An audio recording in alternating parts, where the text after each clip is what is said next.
PHP read single line fgets। fgets function की मदद से हम किसी भी फाइल की सिर्फ एक सिंगल लाइन को रीड कर सकते हैं। हम अपने जो इस फाइल हैंडलिंग के लिए हम एक फ़ाइल इस्तेमाल कर रहे हैं web dictionary dot T x T.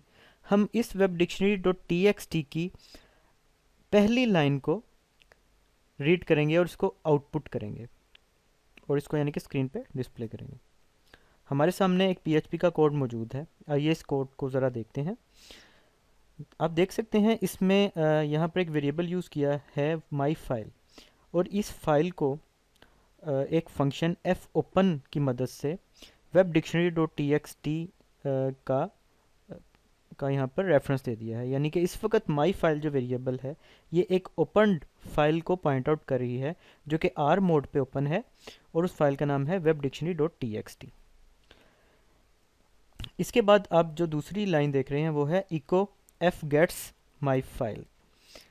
ये एफ गेट फंक्शन क्या करता है, एफ गेट फंक्शन के अंदर जो भी हम ओपन फाइल देते हैं ये एफ गेट फंक्शन उसकी जो पॉइंटर जिस लाइन को पॉइंट कर रहा होता है उस लाइन को प्रिंट कर देता है, उस लाइन को रिटर्न करता है, और उसके बाद इको की मदद से वो प्रिंट किया जा सकता है। इसके बाद हमने एफ क्लोज फंक्शन की मदद से ये जो हमने पीछे वेरिएबल जिस ओपन फाइल को पॉइंट आउट करा है हमने इस फाइल को क्लोज कर दिया।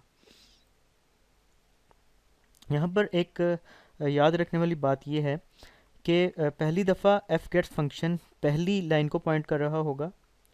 जब नेक्स्ट यानी कि एक दफ़ा दोबारा हम इस फंक्शन को चलाएंगे तो ये एफ गेट्स फंक्शन दूसरी लाइन पर जंप कर जाएगा और नेक्स्ट लाइन को पॉइंट आउट करेगा। आइए अब हम ये जो कोड हमने देखा है PHP का, इसका रिज़ल्ट ब्राउज़र पे क्या होगा वो देखते हैं। पिछले फंक्शन का रिज़ल्ट, पीछे जो हमने PHP का कोड देखा है उसका रिज़ल्ट ब्राउज़र पे कुछ इस तरीके का होगा। ये देखें इस तरह का होगा। ये जो फाइल है, जो टेक्स्ट फाइल हम रीड कर रहे हैं उसकी पहली लाइन यहाँ पर आपको नज़र आ रही है। ये एफ गेट्स एस फंक्शन की मदद से ये लाइन प्रिंट हो गई है।